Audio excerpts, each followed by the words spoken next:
saying that in 2011, this legislature preempted vacation rentals to be regulated by the Department of Professional and the Department of Business and Professional Regulations, otherwise known as DBPR. And so the last 12 years, we have seen an industry that has grown. I personally enjoy Airbnbs or Verbos when I go on vacation, not all the time, but sometimes.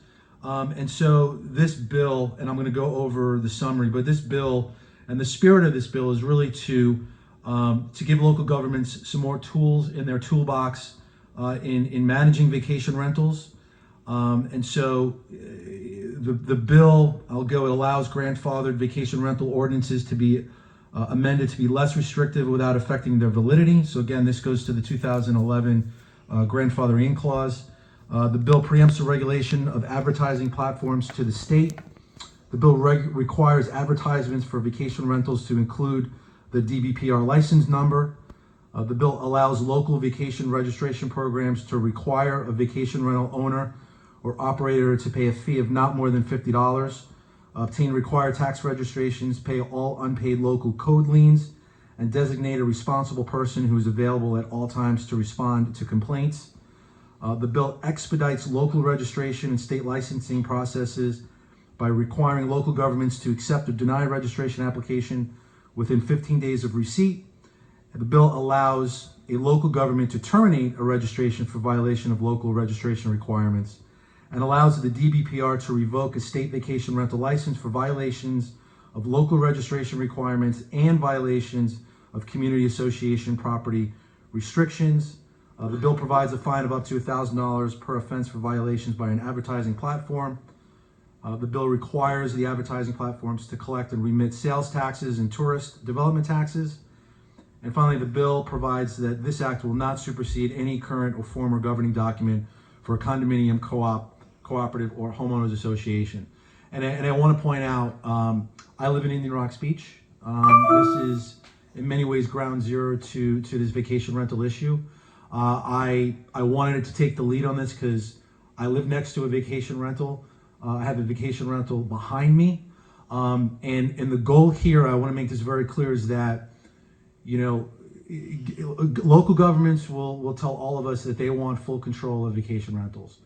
And that is extremely problematic because if, let's say, for example, and I don't like to play hypotheticals, Mr. Chairman, but I'm going to indulge myself here. If there is a jurisdiction that decided one day to eliminate them through, let's say, overregulation, and we have upwards of hundreds of properties that cease to be able to operate as a vacation rental, I believe that opens up that jurisdiction to significant litigation, which obviously would be on the back of the taxpayer. So I think the conversation has moved far past what type of autonomy and control local governments can have in this space. However, I do want to point out that the local government's ability to remove a registration, they currently do not have that authority today. They're going to still be able to deal with noise, parking, and trash, which are the three top issues when it comes to vacation rentals. Occupancy. So again, to reiterate, not only for this committee, but for the folks watching on TV, my goal here is to strike a balance. We have local governments, we have the platforms, and then we have hotel and lodging. And those are the stakeholders that I've obviously already had conversations with. It's important for me to continue those conversations, but again, to strike that balance on an issue that is very emotional for a lot of folks, and I get that, respect that. But I want to try to improve the environment here locally, and certainly, I think from a legislative standpoint, many of you have been here for several years. I think there's a good argument to be made. Let's put this behind us from a legislative standpoint. So with that, Mr. Chairman and members, that is the bill. Thank you. Are there questions on the bill? Yes, Senator Hooper. Thank you, Mr. Chairman. My neighbor, Senator DiCeglie, good to see you, my friend. Good to see you. In your bill, it speaks to the maximum allowed registration amount of $50. And I know there are some communities that charge various amounts, probably higher than $50. Could you just explain how we came about with the max at $50? Yeah, I would say that was just kind of a initial number that we threw out there. I'm certainly aware of folks. I hopefully get the city correct. Maybe Sanibel Island. I think they charge in the $84 range. I'm open to having that conversation. But I will say in this committee that what I am concerned with is if we allow local governments to charge whatever they want, then that could open up a situation where, you can have $100,000 registration fee, and then ultimately that's going to, put the brakes on this type of activity. So my point is I'm open to a reasonable fee. Don't know what that is yet, but again, certainly going to be part of my future conversations. Any further questions? Yes, Senator Davis, you're recognized, and you can go back and forth with Senator DiCeglie. Thank you, Mr. Chair. Senator, I just want to ask, you talked about local government's ability to remove a registration. Could you talk us through the process and how that would work? Yeah, thank you, Senator, for that good question. So let's use noise as an example. Let's say there's a property that violates a local noise ordinance. That noise ordinance is violated twice in, say, a matter of 2 weeks. Then that local government would have the authority to remove that registration for up to 30 days. And then at that point, they certainly have the opportunity to reach out to DBPR to report that violation, and then DBPR can then remove that their license from the state for 30 days. Thank you. Any further questions? Yes, I did. Oh, you know, okay. I did. With this bill, and you said it yourself, this bill has been, these vacation rentals has been around a long time in this body. Talk to me and talk to this committee about some of, I guess, the negative feedback that you receive, and has, from years of dealing with vacation rentals, has some of that changed, and maybe what are the negatives that are happening right now with your piece of legislation? Jacksonville is one of those communities. We have the coastal community. We were grandfathered in 2011, so I know exactly what you're talking about. But right now, here today, talk about some of the negative that we have surrounding this bill. So I think, and again, it's really easy for me to explain that because I live in a community that has vacation rentals. I think the neighbors and folks living in that community, when you have a vacation rental next door, or you have one down the street, and you have folks, whether it's a couple of days or they stay there for a week. In many cases, you'll have different folks in your neighborhood, several weeks in a row, depending on the time of year. And I think many residents feel that they see that community is changing. And so, for me personally, I've noticed that in Indian Rocks Beach. I also recognize that the city and municipalities, they also have a responsibility to enforce, their local ordinances, whether it's trash parking or noise. And here in the last couple of months, my city has proposed new ordinances to give themselves more teeth in relation to those ordinances. And by the way, those ordinances are going to apply to all single-family properties. And there's been some pushback on some of the proposals. But I think that, again, to my earlier point, since we have gone so far down the road of vacation rentals in many of these jurisdictions, to go back the other way, I think is unrealistic. Quite frankly, I don't think that this body would be supportive of that. So, my goal here again is to strike that fine line. I want to give the local government some more tools, and the ability to remove a registration due to a violation of an ordinance, if they're enforcing it, consistently, I think is a big step in that direction. And lastly, for you, you mentioned just again, you wanting to get through your legislation, you wanting to give local governments more tools.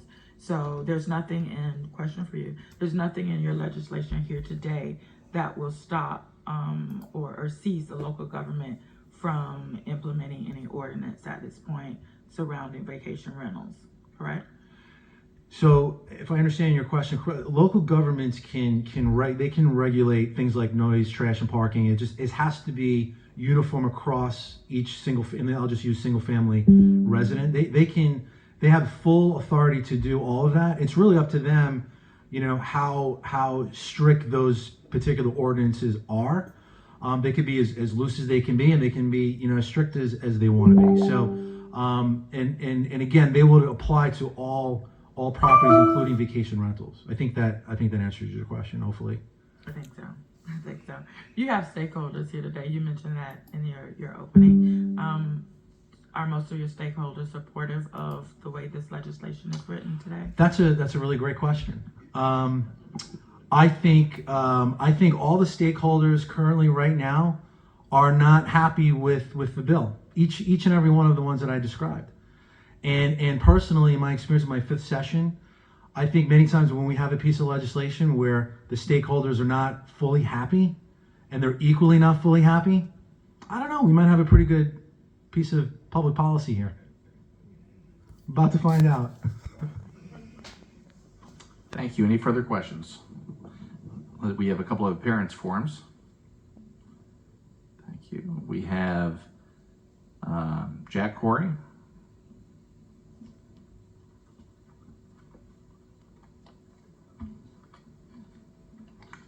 Thank you so much, Mr. Chairman. For the record, my name is Jack Corey. I'm with Public Affairs Consultants here in Tallahassee, and today I am representing the city of Jacksonville Beach in Duval County. Just a couple of points for your consideration. First, let us be clear. This bill is about billion-dollar California big tech companies and their vacation rental maintenance partners trying to take over Florida and make Florida like California as it pertains to vacation rentals. Please do not think that this is a coastal issue. If this is approved, California big tech will be putting vacation rentals in every county in the state. They will be having weekend dude ranches in rural counties for the country experience and for other adult issues. The bill calls for a regulation system by local governments, not a licensing system that can be enforced. 911 is not and should not be the phone number for code enforcement. Your staff summary points out that DBPR only inspects vacation rentals after a consumer complaint. That is a very unfortunate event for the Lavana family, who rented a vacation rental in Wellington, Florida last August and put their 19-month-old daughter down for an afternoon nap. She died from fentanyl exposure in the vacation rental. It limits local governments to only 15 days to process a registration, or it is deemed to be accepted. When does any state agency approve a license in 15 days? And it limits local government registration to no more than $50, even though you authorize DBPR for $150 for the exact same license. It also limits collective licenses to $100, which could be 75 houses or units. That's $1.33 per unit. According to your staff summary, DBPR has conveniently not provided a fiscal analysis for the bill, even though last year DBPR and FTLE estimated it would cost $1 million a year to enforce this bill. So your local residents or other local businesses will be subsidizing California big tech registration fees. According to a recent staff summary for this concept, DBPR news reports and California big tech releases themselves, there are thousands of unlicensed, unregulated vacation rentals in Florida at this time.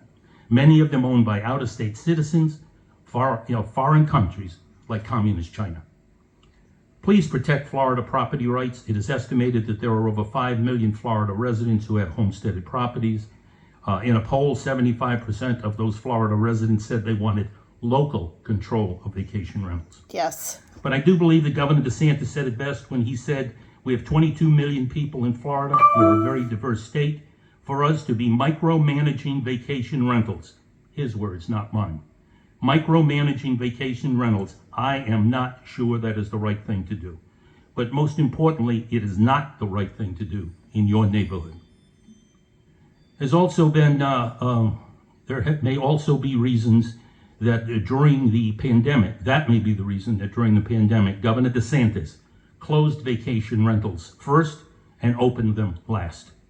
The city of Jacksonville Beach is very different from the city of Sarasota, the city of Clearwater, and the city of Indian Rock Beach, or any of the 10 communities that are represented on this committee. So in conclusion, Mr. Chairman, as this bill moves through the process, please consider talking to the sponsor and your leadership and let this bad concept by California Big Tech, preempting your local constituents' control of vacation rentals in your neighborhood, die again. Thank you, Mr. Chairman. Questions? Thank you very much. Thank you, Next, sir. we'll hear from Joe Ehrman. And you are recognized. Thank you, Mr. Chairman. My name is Joe Ehrman. I'm the chairman of the Board of County Commissioners for Indian River County, which is Vero Beach, which is, of course, is a coastal community. We didn't quite make the 2011 being grandfathered in. We passed ordinances for our code enforcement after that, but we deal with code enforcement a lot on the coast, but also vacation rental. With vacation rentals. Vacation rentals are not only on the coast of Florida, on the beach, in the high-profile areas. They're also in our neighborhoods now. It's a big business in Florida. It's growing bigger in Indian River County. Also, this bill has some merits, and I applaud the senator for that. It has some merits, but it has some things that need to be worked out. As you all well know better than I do, something about vacation rentals comes before you every year.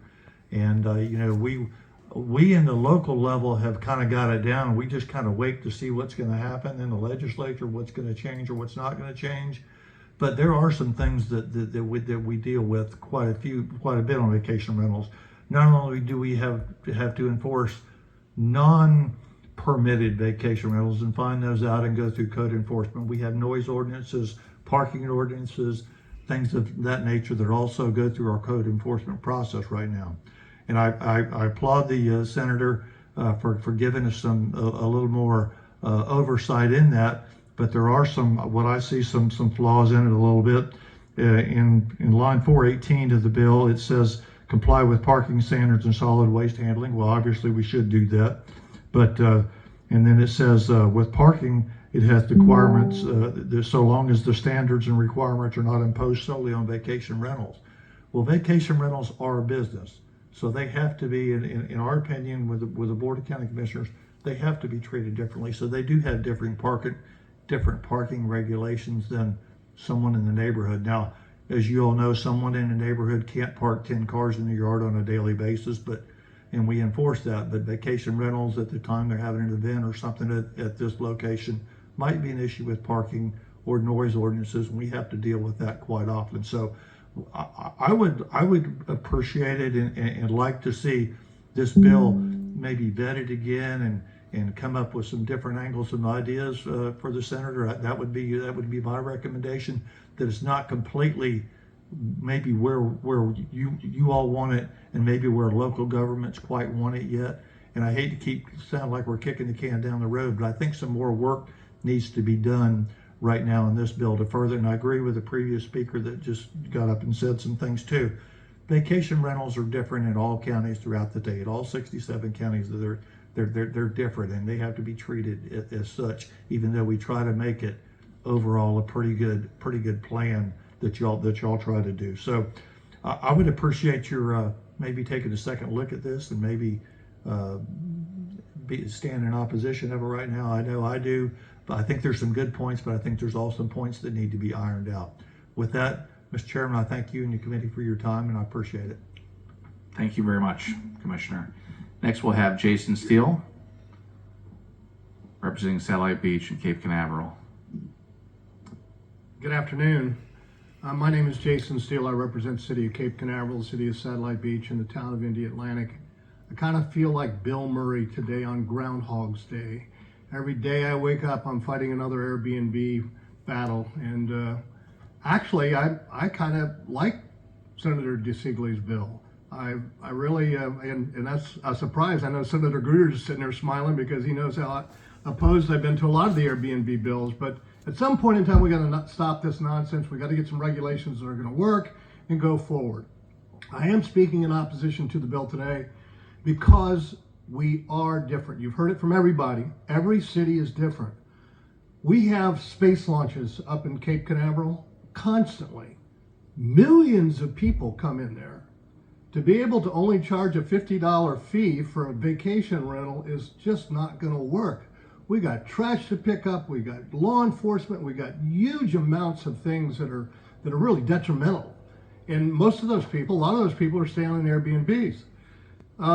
The law enforcement issues that are there, the oceans lately, and I'm certain somebody else is going to speak about this also, we've had rip currents going through the ocean up there and killing a lot of people. And most of those people are tourists. I don't know whether they're staying Airbnb or not, but I'd like to at least see an amendment where you did not cap the amount of money that the cities can try. And other than that, I think Senator DiCeglie, I almost called you doctor. I think we may all need it.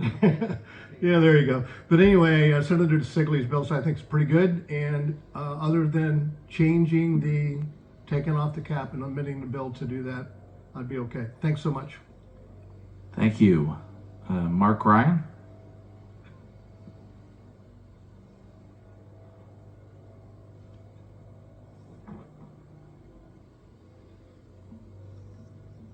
Good afternoon, Mr. Chairman.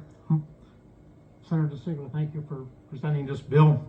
I want to reiterate, I am a retired city manager. I retired last year after managing 3 cities in Brevard County for more than 40 years. And I've been before many of you before, worked with some of you on some very important issues that we championed some and we lost some, but very proud to have worked with you in my career. As currently written, I am opposed to Senate Bill 714. I ask that you please allow local governments to partner with the state so that we can address many of the issues that we encounter with short-term rentals. No 2 cities are alike. In 2014, we amended the 2011 bill to give the cities the ability to provide reasonable regulations. My prior city did that. Prior speaker talked about rip currents. Brevard County, since November, has had 6 or more deaths from rip currents. Our community, my prior community, recognized the dangers of rip currents and required safety information inside the unit so that the people from Wisconsin or New Jersey or Canada can know the dangers that they can encounter in the surfs off our coast. That's a reasonable safety regulation. This bill would prevent us from having reasonable safety regulations. We know we can coexist, but we need reasonable safety regulations. The bill also talks about not being able to limit capacity in the unit. My prior community limited the capacity to 12 people. I can show you an advertisement that says, we sleep 12 people, but bring air mattresses and let's have a party. Okay, those are actually happening today. So we're opposed to it as written, but we think there's an opportunity to work together, and we'd urge you to do so. Thank you. Thank you very much, and I'm going to pass the gavel over to Senator Hooper. Thank you, Mr. Chairman. Next up is Samantha Paget speaking against the bill, representing Florida Restaurant and Lodging. Ms. Paget, welcome. You are recognized. Thank you, Mr. Chair. My name is Samantha Paget. I'm the Vice President of Government Relations and General Counsel for the Florida Restaurant and Lodging Association. We appreciate the sponsor for meeting with us and giving us the opportunity to work with him on this issue. I would classify our position today as soft opposition, and we want to provide information on the bill as it currently stands. While we can't yet state that we support the bill, we are eager to continue to work to improve this bill and believe that there is a lot of positive things that are contained in this bill and give us a great basis on which to move forward. We have been working closely with our federal partners from the American Hotel and Lodging Association in this effort, and our comments are reflective of that cooperative work we've been doing with that organization. This bill includes some great steps forward on this issue: mandatory tax collection and remittance by advertising platforms, local option for vacation rental registration, and advertising platform verification of the state licensure before the advertisement is posted. These are all exceptional steps in the right direction. However, we feel additional items need to be addressed in order for the legislation to make a significant impact. These additional items fall into what we would classify as 3 different areas. First, data transparency. Without concrete data, we will be hard pressed to make true progress on this issue from a state level and also a local level. We propose regular reporting of specific data to DBPR regarding the units being advertised for rent in the state of Florida. This data will allow the department to meaningfully assess licensure and facilitate auditing. Second, compliance parity. The bill as it currently stands adopts a different set of regulatory standards for vacation rentals. Provisions allowing for blanket immunity, temporary licensure, and extended periods for curing violations aren't permitted for other regulated entities in this space, and they should not be permitted here. Lastly, accountability. This bill preempts to the state regulation of advertising platforms. This is consistent with how traditional lodging is regulated in Florida, and we don't object to that. However, additional language is necessary in order to clarify that this legislation and all of its provisions will apply to advertising platforms conducting business within the state. If the changes we've proposed, and we've outlined all of these with the sponsor and shared those proposed amendments with him, if they were to be amended to the bill, we would be happy to be in support of Senate Bill 714. We support the efforts of our colleagues at the local level to ensure proper safety and sanitation and effective registration. On behalf of the State Association and our federal partners who are active in this issue as it develops across the country, we are focusing our asks on the areas listed previously: data transparency, compliance parity, and accountability. We are eager to work with the sponsor and the members to arrive at a bill that allows us as a state to take a positive and productive step forward on the issue of vacation rentals. Thank you, Mr. Chair. Thank you, Ms. Paget, very much. Next, I have Mayor Tyler Payne, from the Mayor of Treasure Island, Florida, who waives his speaking time in support of the bill. That is all the appearance cards I have. Is there debate on the bill? Senator Davis, you're recognized in debate. I'm going to be quick, so I appreciate it, and thank you, Mr. Chair, for the opportunity.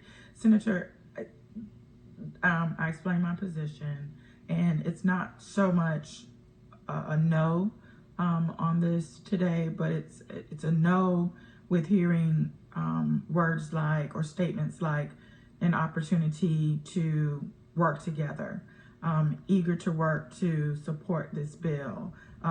We think this is great steps forward. There just is more work to do. I heard things like that today, and so that leaves me optimistic that we can get to a point where stakeholders are in the middle. You're right there with them, because I know you've been working on this and you want to meet them in the middle. So I'm going to be a no today, but I know there's work to be done, and I know you're willing to do it. So that's where I am. Additional debate. Senator Osgood, you're recognized in debate. Thank you, Mr. Chair. Senator, can you talk me through a little bit on why you decided not to limit capacity? Oh, I'm sorry. Okay. If you want to ask one, we'll go back to the question. Okay. You sure? Okay.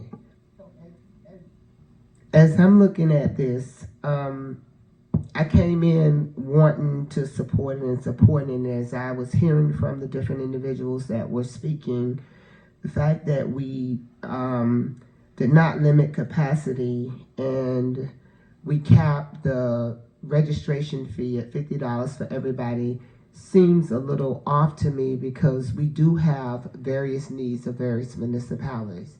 So if we can work through those issues, then I could feel comfortable supporting the bill. Additional debate. Senator DiCeglie, briefly, you and I have been in some interesting meetings in your district with a mob of people that half were for and half were against. And I know that you have worked hard to try to find a landing spot.